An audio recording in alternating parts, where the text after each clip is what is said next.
Hey, hey, hey, Officer Dibble. How you doing? It's Dragoncast episode 25, quarter of a century. I'm Jamie East. And I'm Chris Mandle. And this episode, we are eventually going to be talking about season 4, episode 8, The Mountain and the Viper. One of the all-time great episodes, I think it has to be said. For many reasons, an odd episode. But before we get there, Chris Mandle, how's your week been? It's been emotional television-wise, right? It has been really, really emotional. Obviously, we need to talk about The Last of Us, episode 3, which was sort of aired last Monday. Yeah, so, I mean, I've been kind of like I wasn't allowed to kind of talk about it for all the reasons that would get me my arse spanked by HBO and Sky. But I saw it a number of weeks ago and was as everybody else has been since, completely floored by an incredible hour's worth of television. Right? Yeah. You've been teasing. I would say full on flirting, I would say, with this episode over the previous few weeks with us. I was crooning Linda Ronstadt at the rest of the world for weeks. And it was quite, I think, unexpected for a lot of people. I hadn't learned enough about it. I knew there was this sort of episode that didn't involve Joel and Ellie, that focused on some sort of tertiary characters from the games. I knew it was coming. I didn't quite know tertiary, it was going to be. What a great use of that word. Only usually ever heard next to the word college. Carry on. Oh, yeah, that's a good point. I was really excited. I've been watching this show once a week. I've been sort of slower with it than I would be with a lot of other shows, and I'm not getting up early to watch it or anything like that. And I loved episode 3. I thought it was really special. And when we started talking about The Last of Us, you know, I, having never played the game, said, I just need to see glimpses of people figuring out how to live in the world, rather than everyone just dealing drugs and, like, you know, eating beef jerky. Zombies. There needs to just be a sense. And I really liked episode 2 to a point, but I felt like it was an episode of just, let's walk through this building, let's climb out the window and go up the next floor. And quite it gamey. Felt like watching, very much like watching a video game. I had no idea what they were doing and why. I was really confused. And it also felt like there wasn't a great deal of dialogue. And I felt like, is this what this show is going to be? Is it just going to be like watching someone playing on a PlayStation? So I was really enjoyed episode 3 because I just loved the way that it answered questions I had about, like, what is the world looking like and how are people living. And I love the doomsday prepper sort of angle because, of course, do you remember that in the pandemic, at the very start of the pandemic, there was that guy that bought like 5,000 bottles of hand sanitizer and started selling them? Yeah, it's Richard Madeley, wasn't it? I'll never forget Richard Madeley did an episode of This Morning where he embarrassed Judy by revealing that he'd like hoarded like torches and batteries in his garden for the eventual apocalypse. That. Amazing scenes, But it was reminded me of that, though, of these people that have been preparing or in some ways capitalizing. I'm obsessed with doomsday preppers. I love it. Yeah. Given half the chance, I would absolutely be one. I went for a drink with my neighbour, who's a good friend of mine, and he revealed Barney, if you're listening, hello. He is somewhat of a doomsday prepper. He's somewhat of a conspiracy theorist. He won't be the first to deny that. Okay. He revealed to me that in his house, which is just a regular Surrey house, he has a laser-sighted crossbow for the eventual apocalypse. What? I didn't even know those were a thing. I didn't either. I mean, laser-sighted. Have you got any protection in your house, Chris? Do you like? Have you got any? Like, have you got like a? Do you have like a? You know, do you keep like a bread knife under the pillow or anything like that?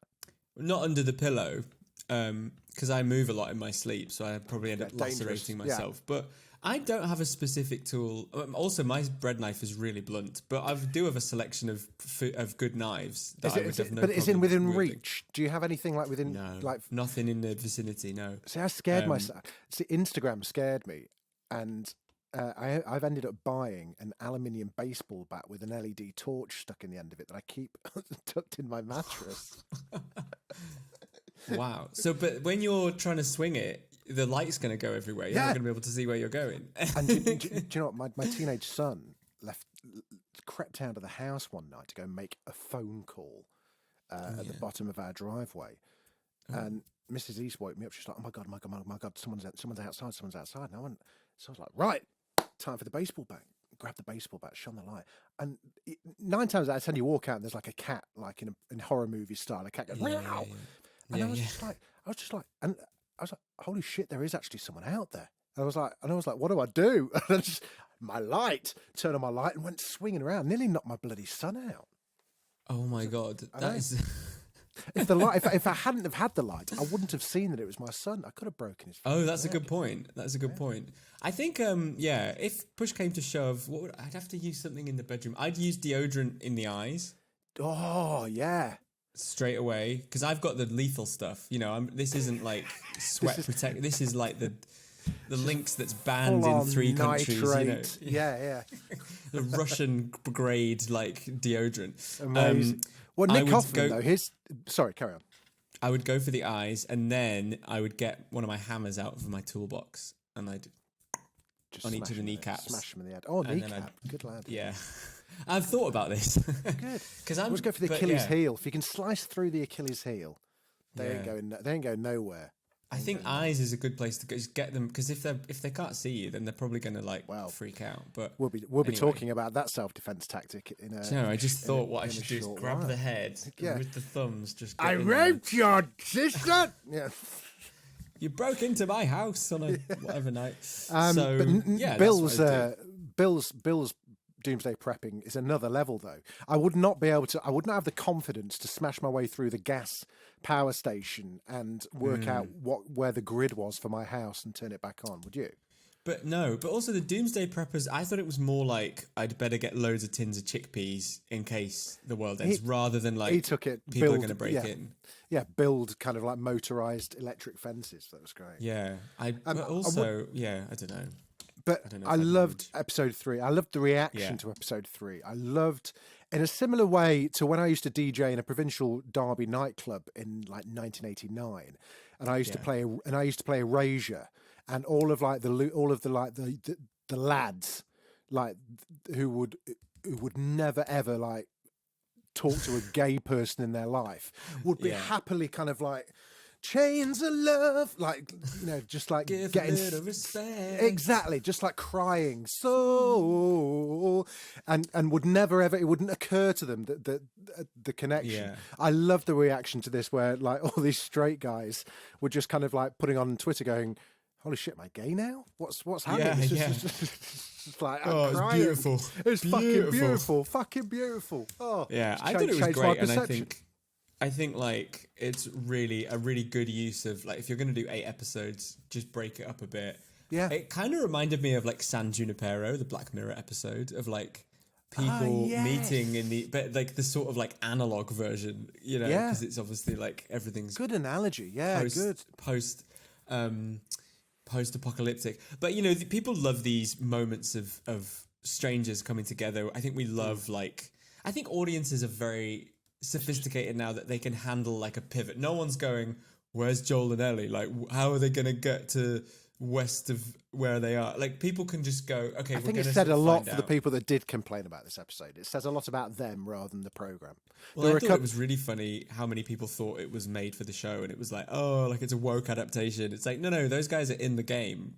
Yeah, right? I mean, it was incredible foresight from Craig Mazin. For kind of like, to those of you who don't know, it was based on a letter. The whole episode was based on a letter. They, in the game, Joel and Ellie arrived to find Bill dead. He has died, and he leaves a note. And actually, it's a note that you don't necessarily have to pick up and read in the game. And the note just hints are at the Union, and that's it. There's nothing more than that. And they didn't die together. You know, he died sometime before Bill had died. And yeah, it was just brilliant. I would thoroughly recommend, if you're interested in the making of that episode, do go and listen to the official Last of Us podcast. It's a great podcast, actually. It has Craig and Neil, the showrunners of the episode, and the guy that hosts it is the guy that played Joel in the game. So it's a really good kind of like really good connection. And the episode where they talk about episode 3 is fascinating, right from the inception and how they came up with the storyline, but also how they. They were aware that they may have got criticism for casting a straight man in a gay role, and how what they thought about that, and Nick Offerman and all of that kind of stuff. It's a really, really good episode. I do thoroughly. I think also on that point that is really interesting, but I think the needle on that has gone back round. I think people just want good informed work, and I think over the years I've had to interview loads of actors in playing gay parts, and it always comes up. And at first I thought, oh yeah, we've got to do more, and then I kept thinking, well, Barry Jenkins, who directed Moonlight, is straight. And is he? He goes out with Lulu Wang, who did Rita Ora. Lulu Wang, wow. Who did amazing. Oh, that really good film with Aquafina in it. Oh my god, what's it called? Anyway, single. The one where where she goes home. It's anyway. Oh no, real wow. Baked. God, that was Moonlight's an amazing film. Moonlight's an amazing film. I think like it's the same with. I really love God's Own Country with Josh O'Connor. Yeah, the director Francis Lee is gay. The whole thing is based on his life, and that is what is informing the work they're doing. And I think. It's just 2 great film recommendations there. If you haven't seen them, go and see Moonlight. Go and see God's Own Country. God's Own Country has this amazing scene. Is it where they birth a lamb at the beginning? Oh my god, it's incredible. I did a lot around that film. We interviewed Josh. I've interviewed Francis. I've interviewed them both countless times, different things, and they worked so hard. Alec as well, who plays the Romanian farm worker that Josh's character falls in love with. Yeah, they actually worked on a working farm to get ready for the role. Has he done much else, Francis Lee, after this? Has he done? He did that Kate Winslet Ammonite. Yes. Sorry, Karen. And I think he's got a development deal somewhere. He's doing something else. I'm not sure what. But they had to stop filming because one of the cows started going into labour. And Josh and Alec went and helped out and helped deliver a calf. Yeah, I love that. That's such a good film. Such a good film. I think Nick and Murray did such a good job. Obviously, Murray is openly gay. Nick is straight. But I think they just do such a good job, and they're not taking it for granted. And I think, it just puts to rest the idea that only gay people should play gay roles, or that straight people can't provide nuance in these roles in some way. Yeah. And that is a whole other conversation for... It is, for probably a different podcast, let's be honest. Let's be honest. couple of facts about it, though. Murray got the gig for this before he was cast in White Lotus. Oh, really? Yeah. So he had to audition for this as he was one of a mix of, in the mix, sent in his tape during lockdown and all the rest of it. And then, or he had already been cast in it, but it hadn't been released yet. So they kind of Craig Mazin talks about kind of casting him, thinking he was going to be fantastic, and he obviously was. But then seeing the White Lotus and going, holy fuck, is this the guy that we just cast? But, amazing. He's having such a great career at the moment. I saw Murray when he was in HBO's Looking, which was a sort of girls or Broad City, but it's about 3 gay friends in San Francisco. Right, okay. I think, it was a sort of slightly more somber than your sort of Sex in the City, everyone's hanging out, but it's about these 3 guys trying to make sense of the world. And it was sort of hailed as a bit, we haven't had something like this since Queer as Folk. And he's in that. He's an older gay man in it. It's a great show. Only did 2 seasons. It wasn't particularly successful, but cool. He's a really good actor, and it's so great to see him getting to take on loads and loads of acclaimed projects. I love seeing, you get a sense when someone's in their kind of in their what do you call it? Whatever period it is, where they're just absolutely their imperial phase. That's the Pet Shop Boys. Their imperial phase. Absolutely. Neil Tennant's language, which I love. He's just in it at the moment. And he'll be getting even more and more work. Yeah, and there's just nothing. Harry Styles is in it at the moment. Lizzo's in it. It's you just can't. They can't do anything wrong. Love it. But separate. So that's one of the 3 amazing television moments that have occurred in the past 7 days. Okay, for us anyway. So for you finally finished The Sopranos rewatch. No, sorry, not even rewatch. So you finally finished The Sopranos. Time watching it. I know this was gigantic. I don't know. I think we estimated somewhere between 12 and 18 months we've been watching it.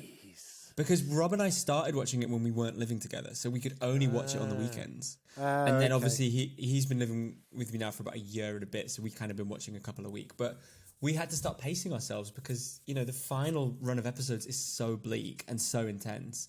Yeah. And we watched the finale, the penultimate episode last weekend, and we were like, right, Friday night, we're going to get a pizza, get a bottle of red wine, and watch the final episode. And yeah, it absolutely... It was weirdly more understated than I expected, although I knew it was going to be understated. Yeah. It was doing a little bit less than I thought, but I just thought it was incredible. I thought it was absolutely incredible, and the fact that you still think it's incredible in 2023. The fact that I didn't get it spoiled this all this time. I am very online, and I managed to not know. I sort of had an inkling that there was some cut to black, that they didn't resolve something, and I thought, okay, you know, I get a sense that there's going to be something hanging. But I put some thoughts about this on Instagram. I think I maybe put them on Twitter as well. My Instagram's private now, so if you can't see it, that's just because I put them up on Saturday. I'm in the camp that he's not shot at the end. Wait, so you need to do spoiler tag. Yeah, spoiler alert. To those of you that don't know, we're going to talk about the ending of The Sopranos for a very brief second. So this is your 5-second warning. 5, 4, 3, 2, 1. So the cut to black is clearly David Chase left it purposefully ambiguous so that you don't know whether he got shot or not. I'm in the camp that he did, for many reasons.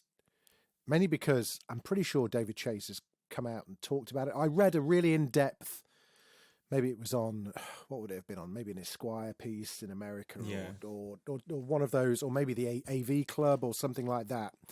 There's a guy in the scene who they've pulled out and focused on, who I choose to believe is the hitman. Is the guy that was sent to do it. The guy in the jacket. He looks over at Tony. 2 or 3 points. Bathroom. Goes to the bathroom, kind of 30 seconds before it cuts to black, and that references a bit in The Godfather where one of the characters gets their gun from a bathroom. Yeah, and also I think Tony's talked about it a few times throughout the season where it's just like, when it happens, you won't know anything about it. Bobby says that to him on the boat, right? He's like, you won't even hear it. Yeah, you won't even hear it. You will just stop. Yeah, so amazing. But anyway, just congratulations, well done. You've just watched probably the best thing ever. Just loved it, and I think it's my only final thought on this whole situation is, and I'm really pleased with myself for coming to this conclusion. I told Rob yesterday. He was like, "Oh, that's a really good way of thinking of it." So, you know oh my God, what's the name of the experiment with the cat? With the dead cat? Schrodinger's cat? Schrodinger's cat, right? Yeah. If you put a cat in a box and you put some poison in it, the cat is either dead or alive. But until you open the box, it is both. Yeah. Because there's 2 realities exist and opening it confirms it. Yeah. I like to think of The Sopranos ending as Schrodinger's Tony. Right, okay. Which is that he is both alive and dead. Okay. Because we don't ever get to see it. And I think there's a lot of evidence to suggest he might have got shot. We won't know. There's a lot of evidence to suggest that's just paranoia from years being in the mob. Yeah. And I like to sort of go forward if people say, and people have been asking me, is he dead or alive? I say, he is both. Fair enough. That's my TED talk about this. Amazing. And that's only after 48 hours of having seen it. So imagine what I'm like in a year, or 5, or 10. And then what's the third thing? So the third thing is a slight break from our normal kind of viewing style. BBC One, Happy Valley. So, have you watched Happy Valley? Never seen it, and I'm so cross that I've not been part of this huge celebration of it. Me too. This season. Wednesday 7 p.m. I'd never seen an episode of Happy Valley. I watched 18 episodes of that show in 3 days. Wow. It was fantastic. And I'm not normally a fan of, apologies, homegrown bleak drama. I like it. It feels a little bit close to home. But I have to say, it was brilliant. It was like, it's all the good bits of Line of Duty, right? But without the silliness, or without the kind of urgent exit required, right? Unrealistic kind of. And bits. it's 3 seasons, and There's been quite a long gap between 2 and 3. Yeah, well, right? I didn't know that. I had no idea there had been, because obviously I had the luxury of just we finished like the penultimate episode 10 minutes before the finale started, so we just just went straight the way through. We're like, la di da di da, this is great, no need to wait. But yeah, apparently people have been waiting like 6 years or something crazy. It's definitely, I mean, everyone's talking about it. And it was great, brilliant writing, and Sarah Lancashire, wowzers, absolutely fucking great. James Norton. She'll always be Raquel from Corrie for me. I mean, she kind of always is. as what, you know what I mean? She kind of always is, just a little bit less ditzy. James Norton, great villain, and gotta be a shoo-in for Bond. Gotta be. Yeah. What do you think? No, I just don't know if. My you still think reticence. it's going to be? Well, I just don't know if a British TV star is big enough to be a film star in that sense. Oh, that's a good. Well, I'm going to say. Whoa, I think that's a big roadblock. Generally, that has Idris Elba, but he's also been in 7,000 movies. Yeah, I mean, he does. But he's obviously started in television, but he had a film career. Hang on a sec. There must be some huge movie stars that started off in British TV series like this. There must be. There are going to be some really obvious ones we can't think of immediately. What about Mike, your man from Neighbours? Guy Pearce. Yeah, okay, but Daniel like Craig. Bond? Hang on a sec. Daniel Craig. I'm not was saying in you Our can't Life do in the. I'm saying you Was you in Our Life, do... but he started off in Our Life in the North. Yeah, you can start. I'm saying like Norton's not going to get Bond off the back of a TV show. It's like No, you then maybe go not. and do Okay. a film career. Like Daniel Craig did Layer Cake, and they saw Yeah, that and they went, yeah. "Oh, this could be." And I mean, obviously, there's people I like see. Michaela Cole, Yeah. but again, Michaela Cole is like the 14th on the call sheet in a Marvel film. Do you know what I mean? Yeah, like, yeah. Whereas Yeah, she's true. our Yeah. national treasure. Yeah. I think he's brilliant. I think he's absolutely brilliant. And I saw him on Graham Norton, James Norton. Oh, I never noticed they have the same surname. Anyway, he's so charming and he's so lovely. Yeah. I think he seems great. Yeah. But yeah, Happy Valley got to be getting exported to the US, right? Like they're going to be picking that up and. I think that. Well, hopefully they just pick it up and just play it as it is, rather than Yeah, that's what I mean. I think like turn it, they acquire rather than turn it into like Fargo or or something. Yeah. Yeah, I think they'll love it. Goodness me. Fantastic. Yeah, God, what a great 25 minutes in, and we are absolutely blessed with television at the moment. It's an absolute it's a great time. It's fantastic. Yeah, we are 23 minutes in. I tell you what, let's get cracking on episode season 4, episode 8 of Game of Thrones, The Mountain and the Viper. As ever, if you need a quick reminder of what's happened, here's a 5-minute recap from our sister podcast previously on. Take it away. Oh, me. Gilly is hiding in a brothel in Molestown when the wildlings attack, and as the residents are murdered, Ygritte discovers them but signals her to be quiet. Grey Worm is caught watching Missandei bathing in a river, which makes her wonder over several lengthy scenes as to whether the eunuch could ever love her. Reek is dressed up to resemble his former persona of Theon and sent by Ramsay to make the Ironborn holding, the heavily defended castle at Moat Cailin, surrender. The Ironborn agree if their lives are spared. Ramsay flays the skin off them as soon as they leave the castle. In the Vale, Littlefinger is being interrogated by lords over Lysa's death and are unconvinced at his claims she killed herself. Sansa, pretending to be his niece Elaine, is called to give evidence and reveals her true identity, and to Littlefinger's surprise, she backs his lie. The Lord of the Vale leaves satisfied, agreeing to support Littlefinger and the Little Lord Robert Arryn. Sir Barristan Selmy, part of Daenerys' inner circle, is handed the note written by Lord Tywin 2 episodes previously. Jorah's secret, that he was originally a Lannister spy, is out. He begs Daenerys for forgiveness, but this dragon is not for turning, and Jorah is ordered out of the city. When Roose Bolton is told of the fall of Moat Cailin, he rewards Ramsay for his cunning plan. Ramsay Snow is now officially made a legitimate son. From now on, he is Ramsay Bolton, an heir to the north. Arya and the Hound reach the Vale with the aim of handing her over to Aunt Lysa. When told of Lysa's unfortunate fall through the moon door, Arya breaks into hysterical laughter at the failure of yet another of their plans, unaware that her sister is alive and well in the Eyrie.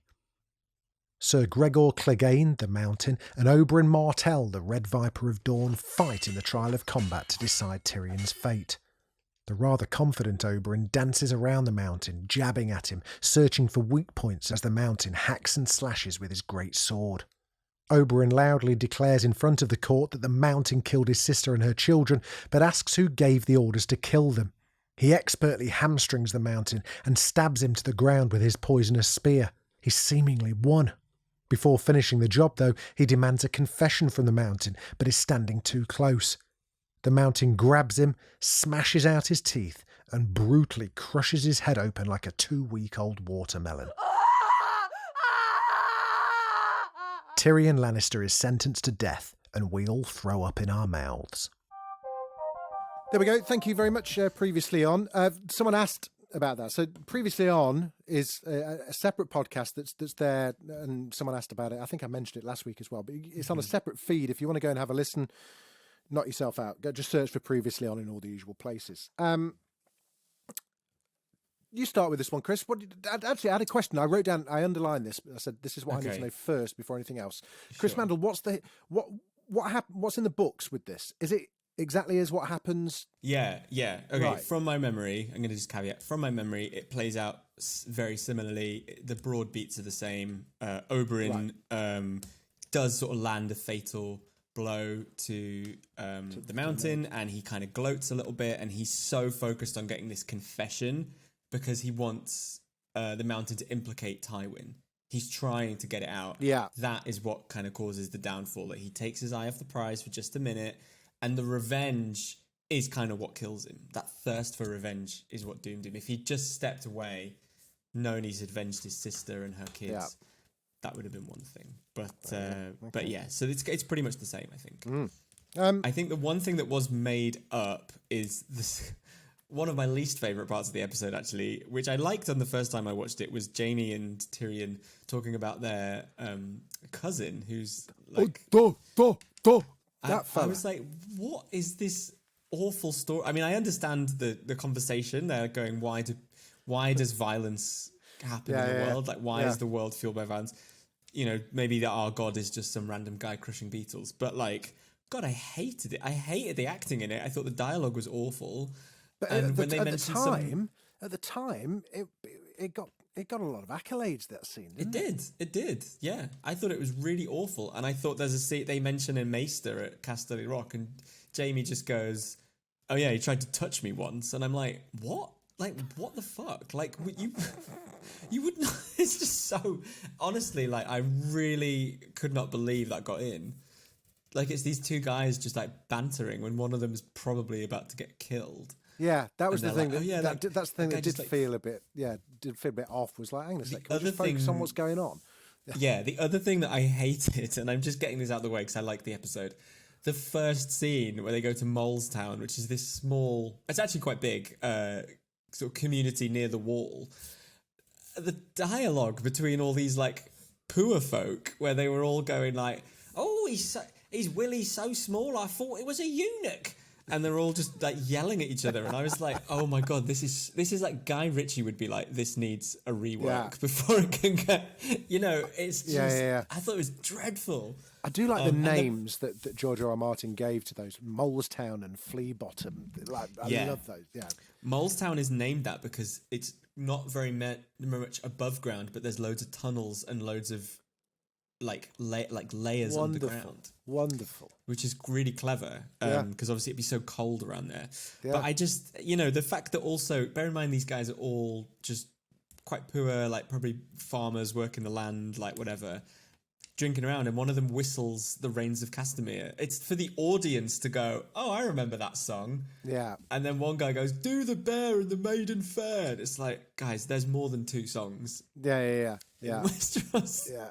So I didn't like that. I thought the episode generally was really good. But I would say it made me think of some of the conversations we had in season 3, which was, it's quite vertigo inducing, just like getting through, checking in with everyone for 5 minutes and then leaving. It's quite 100%. Yeah.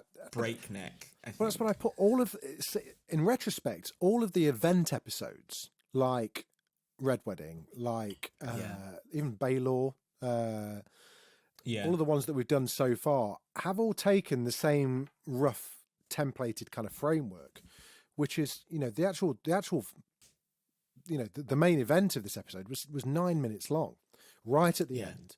So for the previous kind of like 51 minutes, it's doof, doof, doof, doof, doof, yeah, doof. And it doesn't connect to anything else in the episode. It's not like any of those characters, they're not in it until... And this is what I put this on Twitter, where it's just like, it's weird how we rearrange Game of Thrones in our head when we've watched it. And, I said, because I can picture in my mind's eye everybody's journey, like whether it's Brienne's, whether it's the Hound and Arya, whether it's Arya's on their own. They're all different linear kind of journeys that I can follow in my mind's eye. And yet when you watch it, you forget that it's just like 45 seconds there, 45 seconds there, 1 minute there, 1 minute there. And it was quite dizzying, this episode, for that. I thought that. I mean, I remember we've obviously missed the 5 episodes since Joffrey's wedding where he was poisoned. I seem to remember the sort of the trial, the courtroom stuff just getting eked out. And I thought it would be great for it to be one episode, start to finish, that is just Tyrion's, all of the stuff with the trial. But obviously they want to Did Game of Thrones ever do that? Did Game of Thrones ever have a cap like we just talked about episode 3 of Last of Us?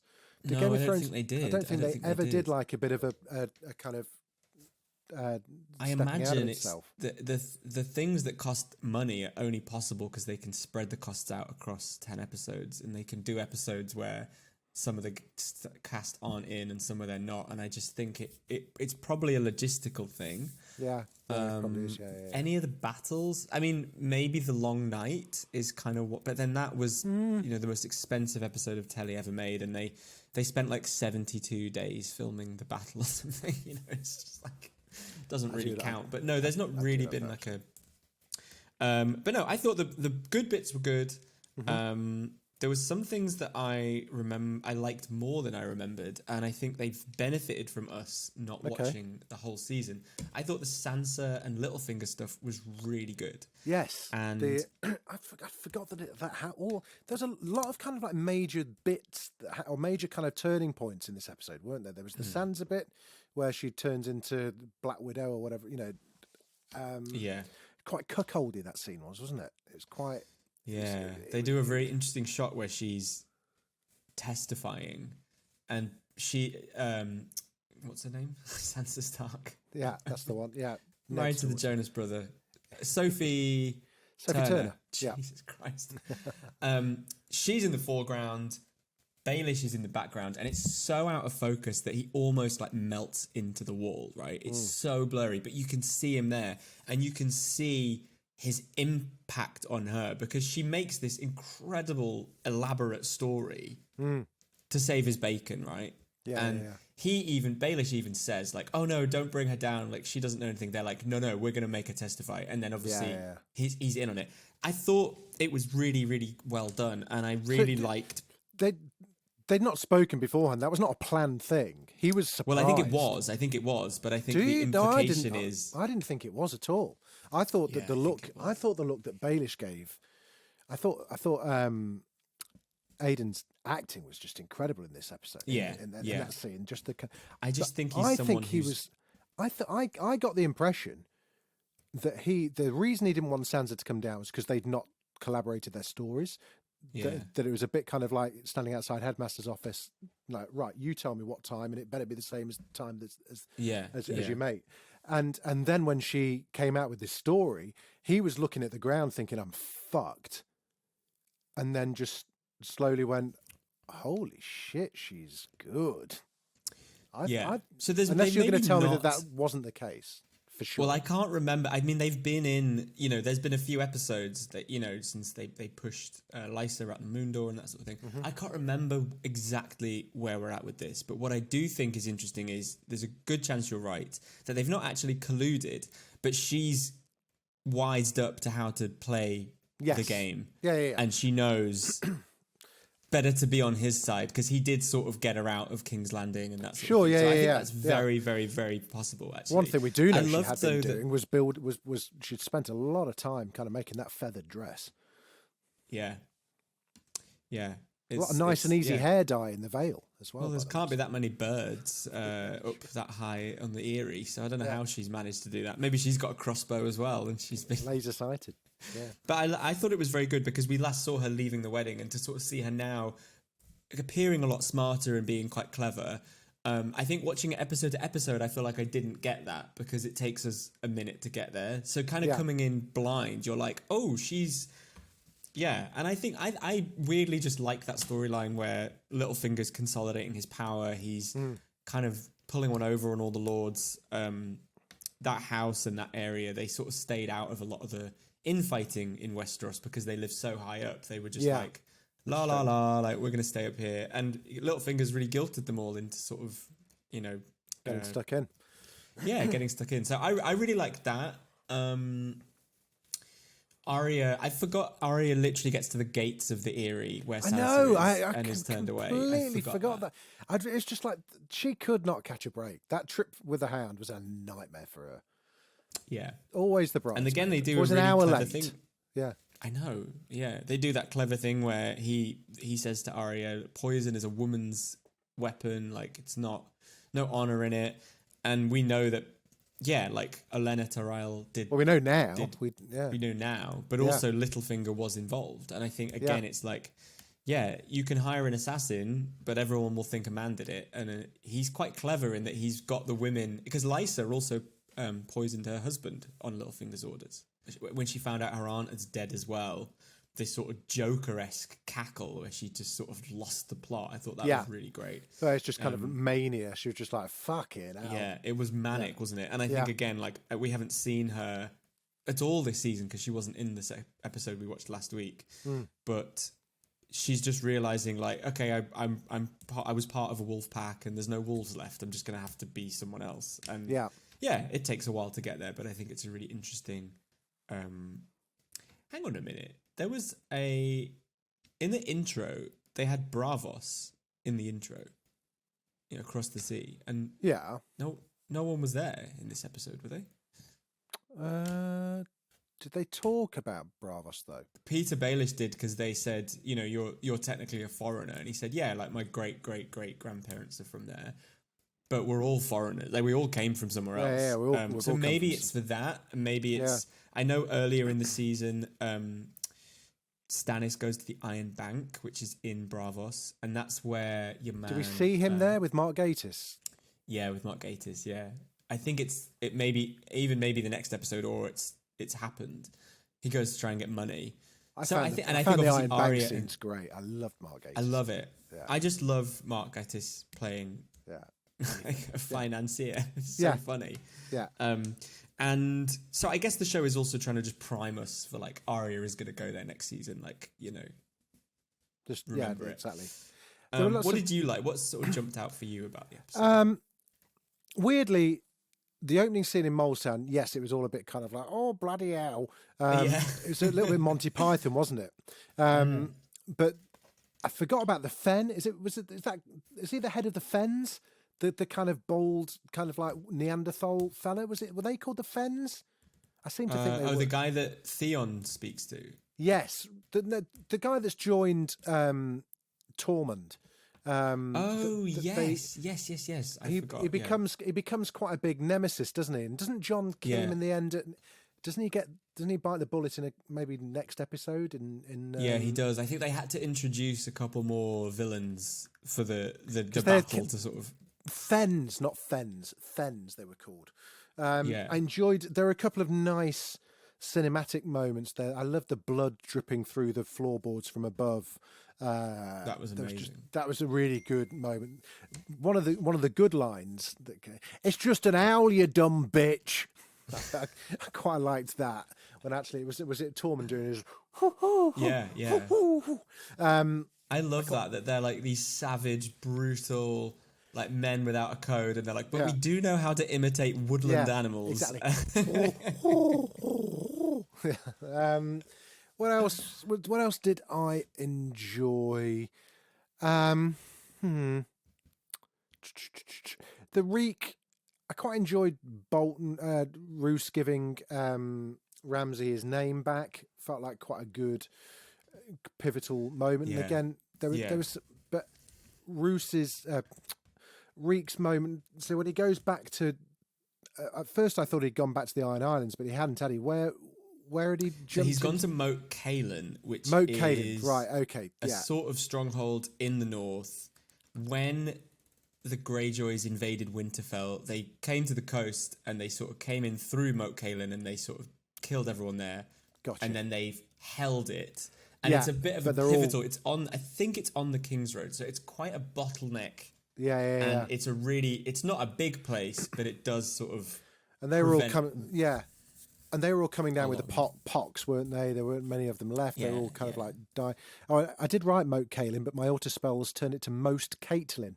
So, yes, it is the most Caitlin place in Westeros. I quite enjoyed that scene. Only a whipped dog would speak this way. I love an axe in the head shot. There was a good. It's good because you sort of think, oh, he's fucked. These guys aren't going to yield. Yeah, exactly. But the other guy that obviously was maybe the deputy guy just went, like, no, we want to go home. Like, we've been holding this castle for no reason for like 2 years, the best of. And was he the guy that we then saw him flayed, didn't we, afterwards? Yeah. And it's again like something we touched on earlier in last episode is just the codes of conduct, the like it's all just brutal. Like you can the white flag, these are supposed to mean things. There's obviously a war on, but there's supposed to be ways for you to like behave with a bit of respect, and these guys do yield, and then they're skinned alive, and it's just savage. A couple of bits that I felt I always felt that Grey Worm and Missandei nudity scene in the river was always a bit weird, and again, not sure it served a massive narrative purpose other than to please red-blooded humans that wanted to see a naked woman. Yeah, and I think also it led to a conversation. It led to a conversation between Daenerys and Missandei, I guess, about Grey Worm a little bit. It led to a bit of his backstory, I guess. Probably could have done that without. I just feel like my overriding question was not, so what's the deal with his genitals? Like, I don't really care. And the way that, like, Daenerys... The pillars and the stones, The pillars and the pillar and the stones. I'm like, this seems like such an odd thing for the show to be interested in. I think also, you've got these two characters that they want to do more of in the show, which is great. And we've already spoken about Jacob, who plays Grey Worm, Jacob Anderson. Is Jacob Anderson? Yeah. Yeah, absolutely wonderful, lovely guy, and he does so much with Grey Worm over the course of the show. But he does. It's interesting to me that the show doesn't know what to do with these people other than have them fancy each other. It's almost like there's no other mode for them to be in. Yeah, that is not like Missandei was never really a great advisor to Daenerys, was she? No, because she had Tyrion, she had Varys, she had Dario Naharis for the muscle. Yeah, Missandei didn't. I guess. She was a sounding board as a confidant, maybe, but and I think a bit of a bit more of actually like a sort of serving lady. But I think the sort of implication of being rescued from slavery and then sort of just working for someone is sort of like quite hard. I'll rescue from slavery. Fetch me my dinner. Yeah. Where's that bath I asked you to run? So I thought that was really complicated in that I'm like, are we really spending time on this? But also was really surprised, and it may all be body doubles, but Natalie Emmanuel doing a topless scene. I was so surprised. I feel like you would not ask someone to do that now. We wouldn't now. I mean, but bear in mind that we're only kind of long ago, though, was it? 9 years ago? Well, yeah, but Emilia Clarke did went above and beyond. Natalie Dormer, didn't she do some nude scenes in this as well? I mean, I think it was pretty much, it was almost written in the stars, wasn't it? I think by the time by the time it got to Cersei's Walk of Shame, that had changed, because I think she just flat out refused, and they CGI'd her head on body top double. of her body double. Yeah. I'm trying to think. You know, I think House of the Dragon, I don't think any of the principal cast did anything like that, and I don't think there's an expectation they should, and I think that's really it. I was like, do you really need her to be wearing no clothes to communicate what this scene is about? Like, I guess it's like, oh, I saw you and you're beautiful, but like, really kind of wow, just couldn't really get my head around that. And also, sidebar, if you're wondering about the pillar and stones, he was literally stood there bollock naked in a river. Just wait for him to stand up and have a look. I know. Yeah. Yeah. Weird. Very strange. Very strange. And also, if you're going to be shy about nudity, I wouldn't, don't go bathing in front of a load of blokes. Well, I think she was like, oh, hang on a sec. What? What are you doing? Who told you guys about the bathing pond? Exactly. What they should do is they should take a leaf from Hampstead and do a day where the women go, and a day where men go. There was another kind of pivotal moment as well between Jorah and Daenerys. Jorah's betrayal came back to bite him on the arse. He was discovered and dispatched in very, very quick fashion. Barristan Selmy found out and grassed him up. He was sent a letter, which was a pardon from Robert. That was right. Yeah. Jorah says, "I think Tywin sent this to you to break us apart." Yeah. And it worked. And Jorah and Daenerys, that's the longest standing sort of, not partnership, but like pair of characters. They've been together since day one, and so the breakup is quite significant. It is. It leads Jorah to have a right boring few years, though, doesn't it? Well, I think also they do sort of water down the impact, because he comes back and then gets sent away again, and he comes back again. And I wish they'd had the confidence to keep him apart from her until the final season, because I think that would have been really amazing. But as her team has got bigger, I think his feelings for her have been pushed to the side, and I found the betrayal, the dismissing of him felt like something that needed to happen rather than something that happened out of like a urgency. It was like, oh, Barristan just got sent this letter, and like, okay. Yeah. But it's kind of good to see it paying off, because I do think you sort of wonder going, oh yeah, wasn't he like spying on her? Yeah. But really good scene. Amelia did a really good job in that scene, I thought. But the Marine stuff is really hard work this season. I don't find it. I'm quite enjoying the fact that we can the ones that we have skipped through are largely all of that shit. Yeah. What else was good? I mean, and then it just gets onto the. So we talked about Orson, cousin Orson, or whatever he was called. Which was. So then they do love an Eve before the battle monologue, though, don't they? Game of Thrones. Yeah. To be fair, the majority of them are really good. I mean, the one before the Long Night with Brienne getting knighted was just fucking great. That was brilliant. That was really good. And her silly daft smile that she had on her face was brilliant. I think this season as well, they're sort of very like, oh my God, we haven't got any protagonists. So like Tyrion sort of takes a lot of that on this season, and that's why so much of it is sort of, he's the sort of vantage point, because it's like, well, who else is the lead character right now? And I think it never had one, but you did always know who you were rooting for. Yeah. And after the Red Wedding, I think it's very hard to go, is Arya the lead character? Is Jon Snow the lead character? Yeah, that's true. So he gets an extra amount of focus, probably also helped that they probably nominated him for an Emmy around this time. Yeah. And it does, the battle is so much quicker than I remember. I thought Tywin was in it more. I thought Cersei was in it more. Yeah. But it looked beautiful. There's not a lot of stuff in the daytime. Yeah. The style of his jousting, I can't remember what it was called now. I remember at the time. Was just great. Just really good. He was so enigmatic as Oberyn, wasn't he? He was so handsome and kind of like vivacious. It was really, really good. And it was kind of like watching Tekken or something. Like the two of them just moved so beautifully around it, and the camera's constantly spinning around. Yeah. And it was incredible. It was still a moment that you kind of half willing it not to happen again. You know, I watched it with my wife, and she was like, "Oh no, don't, just kill him." You know, still after all these years, you're just like, fucking hell. The vanity of man once again kind of spoils things. All he had to do. And I think he's such a good character, and I honestly thought, I mean, I sort of read it at this point, but I thought what's interesting is after the Joffrey's killed, you start to think this is the year that the Lannisters come to their end. Yeah. And it still shocks you.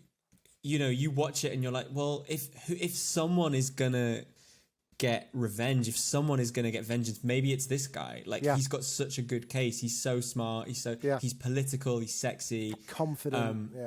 Right. You're like, maybe this is it. And he does. And you go, shit, he stabbed him like a couple of times. Yeah. He's on the floor. And then, you know, there's one bit where, he just gets within reach of his hand, and the mountain sort of just slams him to the floor.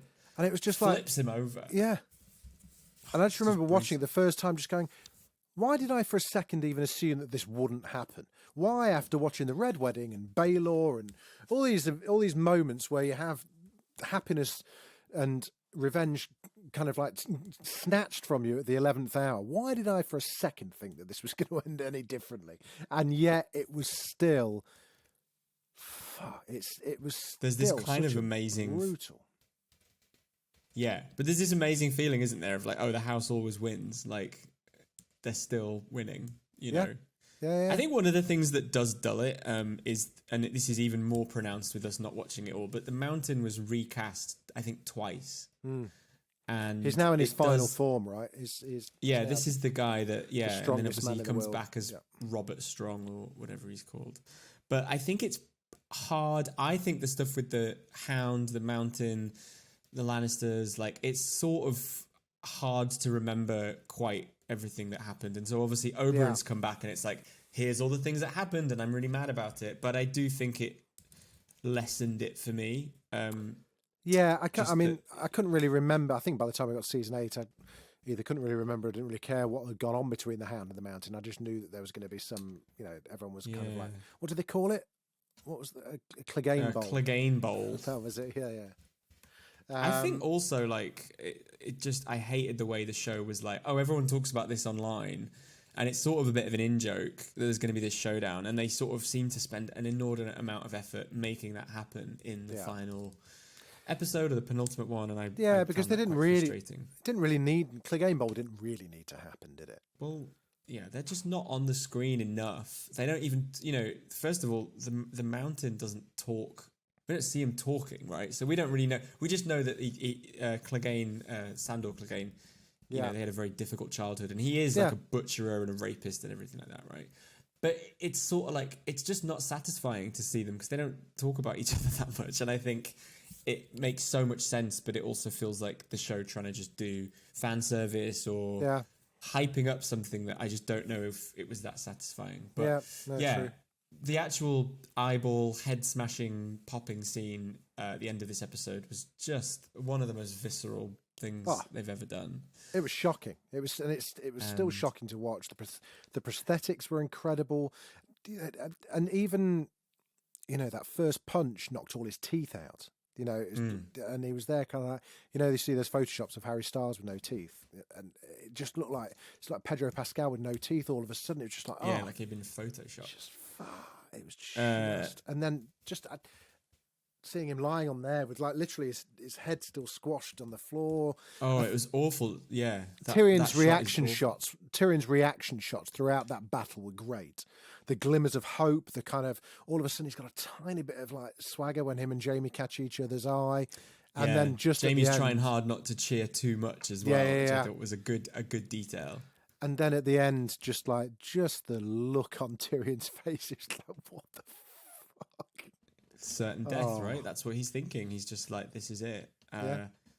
It's just a really good, I mean, it also, you know, because Clegane does kind of die of his injuries and gets reanimated. We don't really know. But it's funny because it's like, okay, we've got this system in our society where we fight and whoever wins is the winner. And it's like, okay, both people died. So like, and they're like, well, we still won. So, you know, it's fine.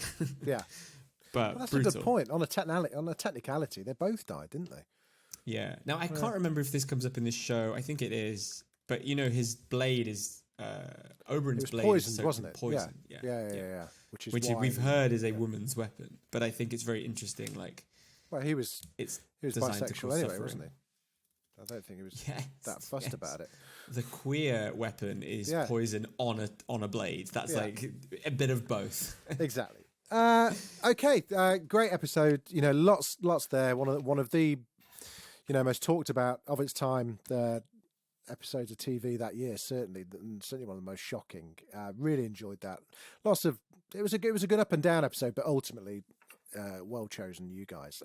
Slight controversial deviation, right? Next week we are going to be doing season 4, episode 9, Watchers on the Wall, which is, I think, is this our first concurrent episode? I think it might be. That's right. It is our first concurrent episode. Yeah, which is going to be good, which I'm looking forward to that.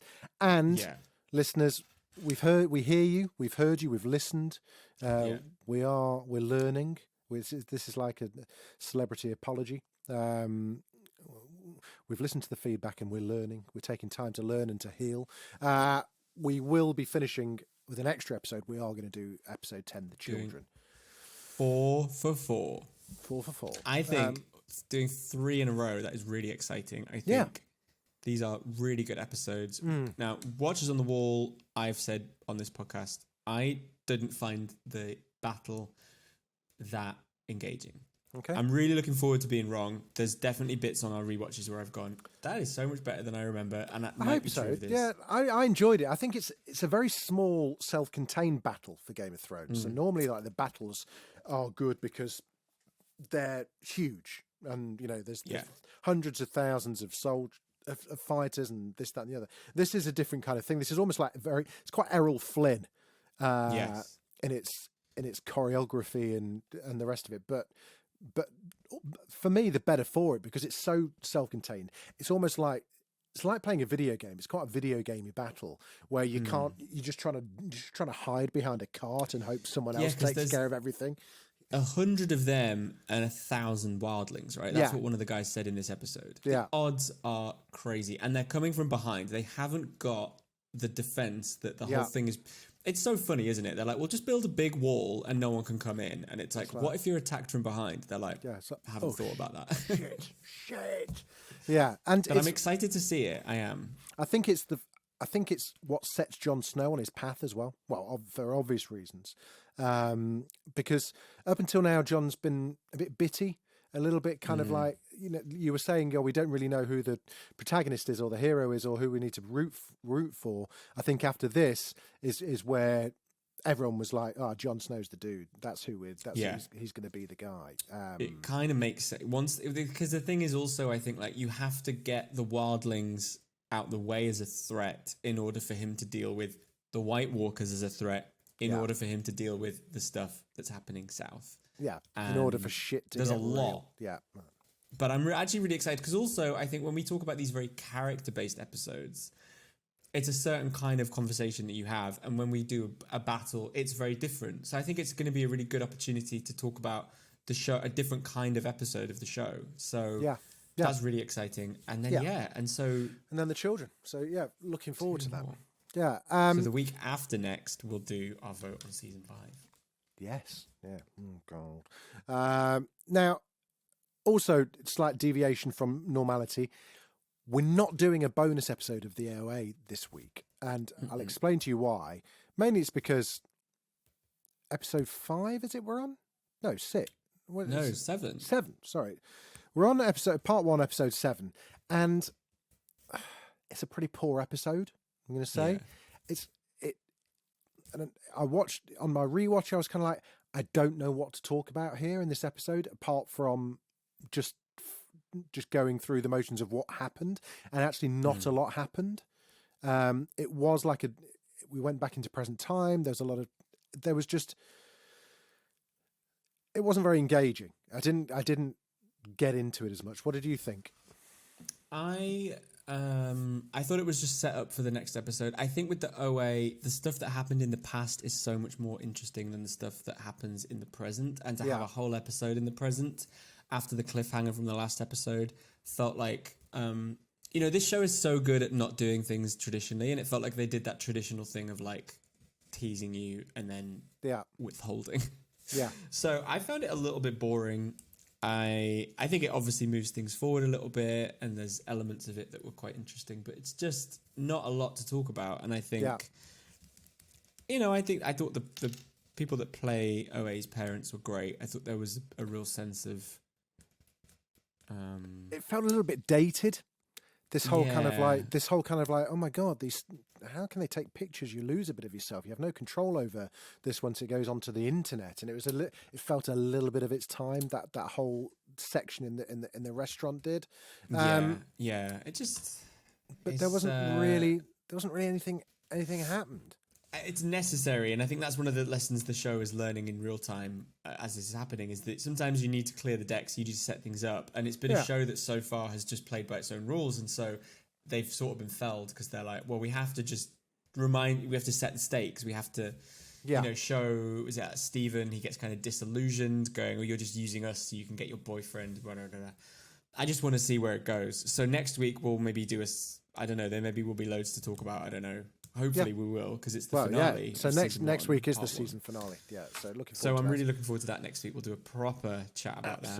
And I don't think I learned anything, or I don't think I had any. It was just character development, I think. It was just about showing each, I think ultimately what each of the characters wanted from whatever. Yes, it was a bit existential for me. Bitty. Yeah. Fine though. Good to speak to you, buddy. Now that you're done with Sopranos, have you got anything else on the cards? Have you planning on anything Well, else? we're gonna do Mad Men again. Oh yes. But I think we're gonna have a bit of a break. How many times have you done Mad Men? Only once. Okay, so same. I've not watched it. I mean, but also I remember the first season finding it a bit hard. I think it gets so much better. So we're gonna do that as our legacy thing. Couple of things I've watched, actually newish shows that I want to shout out. We started that Disney Plus show, Extraordinary. Oh, is it good? It's pretty good. The first episode is great. Yeah. It's obviously, just for people who haven't sort of watched it or heard about it, it's set in a world where everybody gets superpowers when they're like 18. And it's set in London, and it's this girl, Jen, who hasn't got any yet. She's like 24, and she's sort of like a bit of a social freak because she doesn't have any powers. And loads of people have like really shit powers. Like one guy can like move water, but like doesn't know what to do with it. One guy can like 3D print objects out of his arse. And there's like one guy that like his special power is he can turn anything into a PDF. Like they're just all a bit like, they're all just a bit like, that is a very useful superpower. It actually reminds me a lot of Misfits, if you remember that show. Yeah, where I love like, that show. It's really rooted in reality. So I've watched 3. It's a little wobbly in terms of like there's not a real like conceit. I think it's about Jen trying to find her powers, but they're not really spending a lot of time on it. There's this really good thing that she works in a costume shop, and her manager is this 56-year-old whose superpower is that she looks like a child. So they've got this actual child who must be like 9, who is like chain smoking and like talking about her husband and stuff. Amazing. It's so that's funny. Good. That's it's just good. amazing.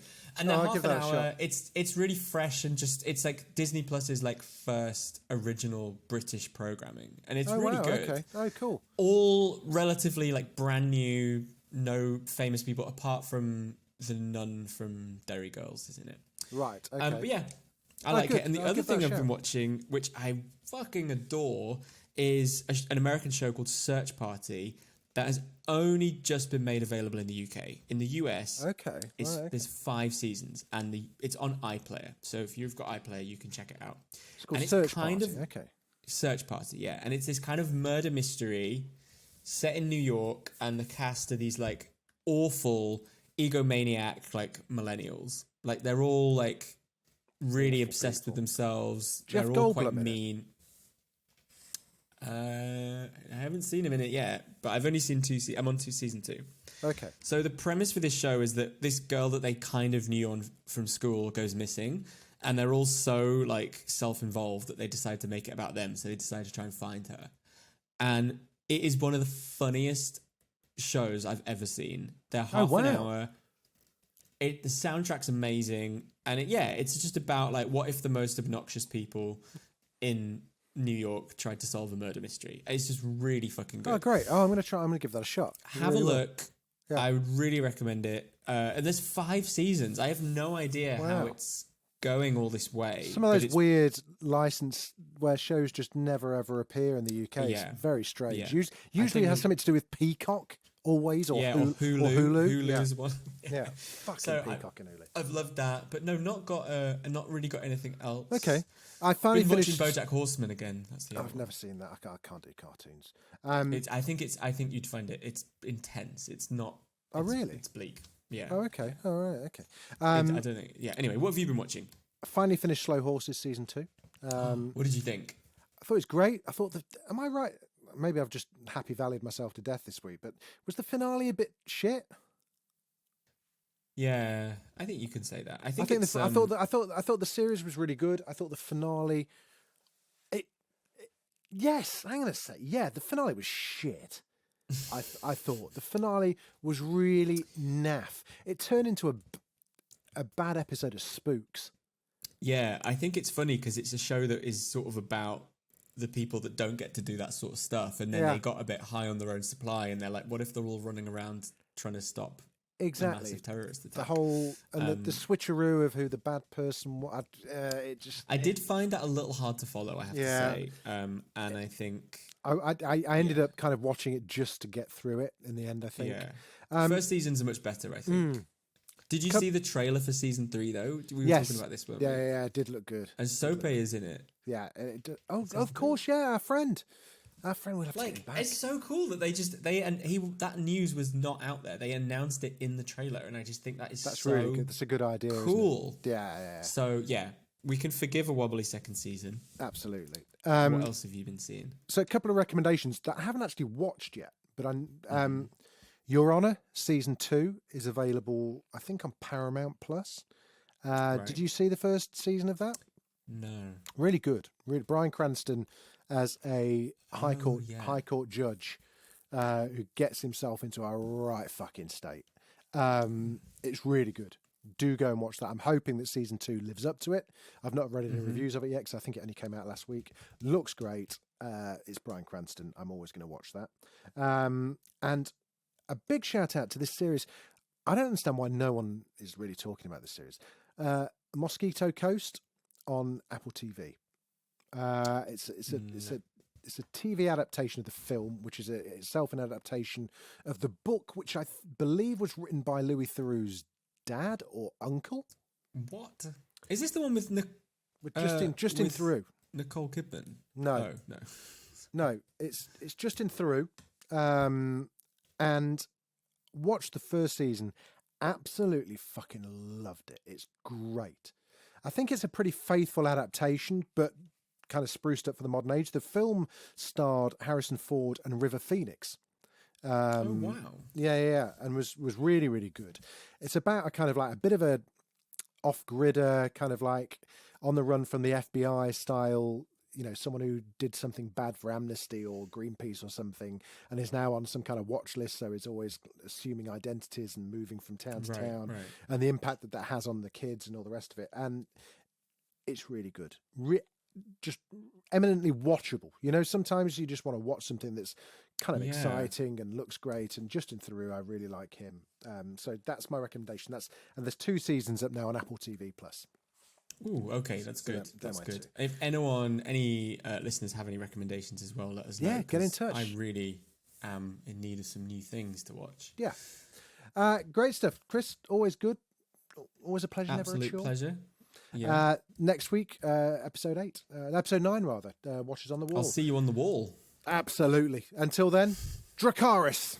Dracarys.